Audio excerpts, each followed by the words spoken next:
So guys, welcome to our show. गप्पा टप्पांच्या मेजवानीमध्ये तुमच्या दोघांचं मनापासून स्वागत आहे.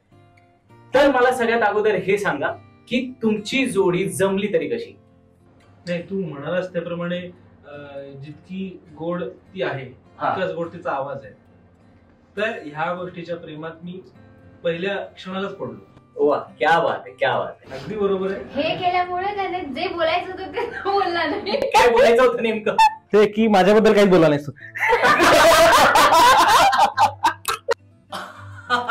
Sorry sorry sorry.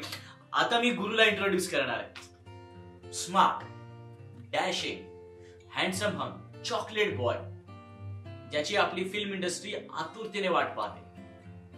आणि हल्लीच त्याची एक फिल्म सुद्धा रिलीज झाली.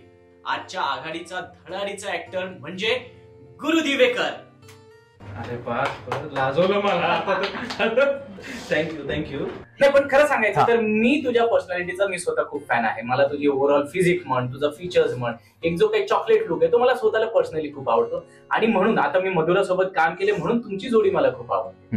तेच की पहिल्या क्षणापासून म्हणजे आम्ही पहिल्या सिरियलला एकत्र होतो. ओके, पहिल्या सिरियलला म्हणजे सोनी मराठीची सारे तुझ्यासाठी नावाची सिरियल होती.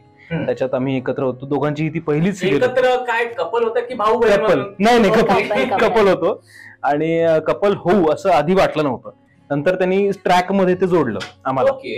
हा, आणि त्यामुळे मग आम्ही एकत्र जास्त टाइम स्पेंड करायला लागलो. आधी पण होतो, मित्र झालो. पहिले कुठे टाइम स्पेंड करायचा? नेमकं म्हणजे सेटवर मॅक्झिमम आमचा टाइम स्पेंड व्हायचा. Okay, don't give me that. आणि एक ठराविक कॅफे. ऍक्च्युली सगळ्यात पहिले म्हणजे मला हा आवडायचा नाही आणि त्याला मी आवडायचं. तू का नाही आवड, म्हणजे तुला तो का नाही आवडत? असं मला शान मारू खेकडा वाटायचा. सॉरी का मागे शान मारू खेकडा वाटायचो मी. तुझ्यासमोर खूप स्टाईल मारायचा. Style I don't know. सगळ्या मुली एक जनरल माझा पॅटर्न आहे स्वतःला कॅरी करण्याचा. तो हिला असा खूप वाटायचा की का असा, बट माझ्यासमोर मारायचाच. हु आर यू प्लीज. आपल्या इंडस्ट्रीत हा असा ऍटिट्यूड कॅरी करणं खूप गरजेचं आहे. कारण का मी पहिल्यांदा तुला जेव्हा आपल्या सेट वरती पाहिलेलं, है भाई इसमें कुछ दम है. इसमें द वे यू वॉक, ज्या पद्धतीने तू चालत आला, ज्या पद्धतीने तू ऑरा कॅरी केला होता ना, एका ऍक्टर मध्ये तो असला पाहिजे. आणि that's what I admire a lot. Exactly. आणि ते कसं असतं, शेवटी ते मेहनतीने येतं. ते असं सहज ती गोष्ट सुद्धा सहज येत नाही. सो ते माझ्यात आलं होतं. कॉलेज पासूनच मी त्या दृष्टिकोनातून काम चालू केलं होतं म्हणून. आणि हिच्या बाबतीत मला गैरसमज होता की ही सगळ्यांना आवडायची, म्हणजे असं कोणीच नाही की हिचं पटत नाही. ओके. असं तर मला असं वाटायचं की ही खोटी आहे. असं कोण असतं की पटतच नाही, असं कोणीच नसतं. त्यामुळे मग मी तिला म्हणायचो की तू ज्यांना जे आवडतं त्या हिशोबाने तसं बोलतेस, तुला ते जमतं. मॅनिप्युलेट करतेस तू तुझी वाक्य, तुझे शब्द, आणि त्यामुळे सगळ्यांना तू आवडतेस असं मला वाटायचं. कारण मी हिच्यासारखी व्यक्ती खरंच बघितली नव्हती तोपर्यंत. ओके. खऱ्या अर्थाने.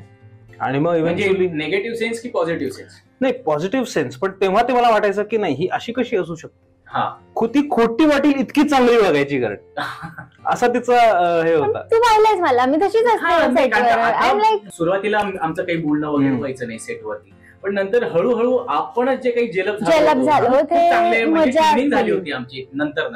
नंतर मला हिच्याकडनं ऑनेस्टली उत्तरं मिळायला लागली. मी तिला बोललो, कारण हे व्हॉट्सअपवरती वगैरे आमचं डिस्कशन झालं. तिला म्हणालो की असं कसं काय, म्हणजे हे सगळं खोटं पण आहे, तर सगळ्यांचीच कसं काय तुझं जमतंय.